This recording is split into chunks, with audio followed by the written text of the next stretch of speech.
উকসিরুস সালাতা আলাইকা, আমি আপনার উপর অনেক দরুদ পড়ি।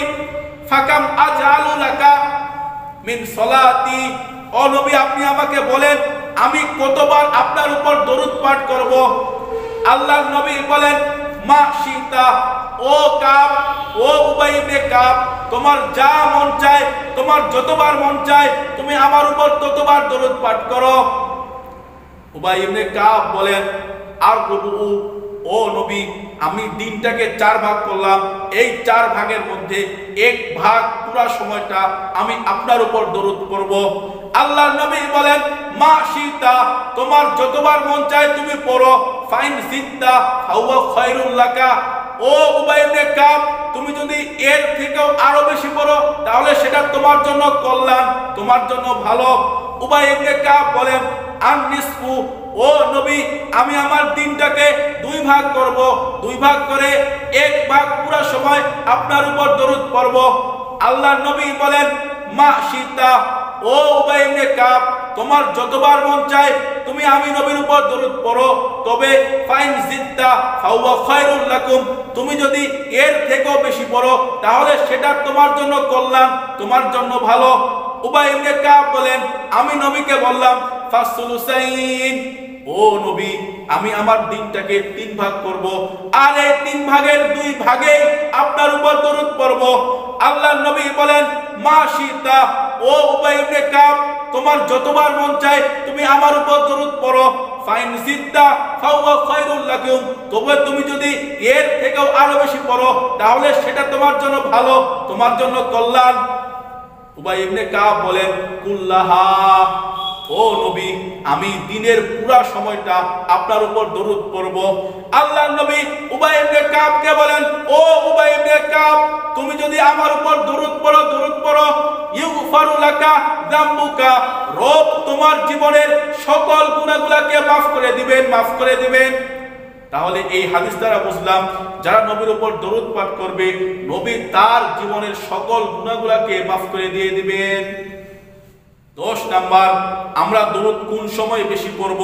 নাসাই শরীফ হাদিস নাম্বার 1374, আল্লাহর নবী সাল্লাল্লাহু আলাইহি সাল্লাম বলেন ইন্না মিন আফযালি আইয়ামিকুম ইয়াউমাল জুমআহ, 7 দিনের মধ্যে সবচেয়ে শ্রেষ্ঠ দিন হলো জুমার দিন।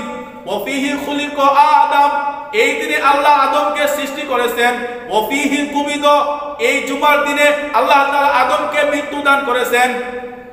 ওয়াফিহি নাফকাতু, এই দিনে ইসরাফিল সিংহায় ফুঁক দিবে।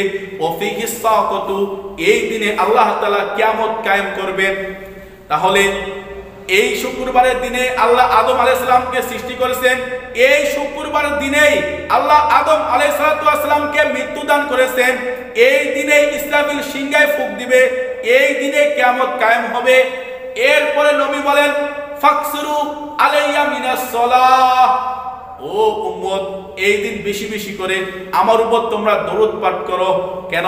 ফাইন্না সালাতাকুম মারুদাতুন আলাইয়া, তোমাদের দরুদগুলোকে আমি নবীর কাছে পৌঁছিয়ে দেওয়া হয়।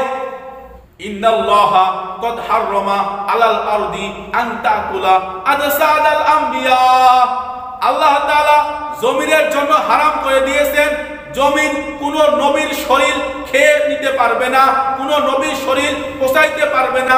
তিরমিজি শরীফ হাদিস নাম্বার 3380, আল্লাহ নবী সাল্লাল্লাহু আলাইহি সাল্লাম বলেন মা জালাসা কওমুন মাজলিসান লাম ইয়াযকুরুল্লাহ ফীহি ওয়া লাম ইসাল্লু আলান নবী সাল্লাল্লাহু আলাইহি ওয়াসাল্লাম, কোন মানুষ যদি এরকম কোন মজলিসের মধ্যে বসে যেই মজলিসের মধ্যে রবের নাম নেওয়া হয় না, রাসূল সাল্লাল্লাহু আলাইহি সাল্লামের উপর দরুদ পাঠ করা হয় না, ইল্লা কানা আলাইহিম তিরাতান, ওই ব্যক্তির উপর ওই জামাতের উপর আল্লাহ তাআলার লানত, ওই জামাত ধ্বংসশীল বিপদগ্রস্ত। ফাইন শাআ আযাবাহুম, রবের মন চাইলে তাদেরকে শাস্তি দিতে পারে। ওয়া ইন শাআ গফারা লাহুম, রবের মন চাইলে তাদেরকে maaf করে দিতে পারে। এইজন্য কোন মজলিসে বসলে আল্লাহ তাআলার প্রশংসা করব, রাসূলের দরুদ পড়ব, এরপরে মজলিসের কাজকর্ম শুরু করব।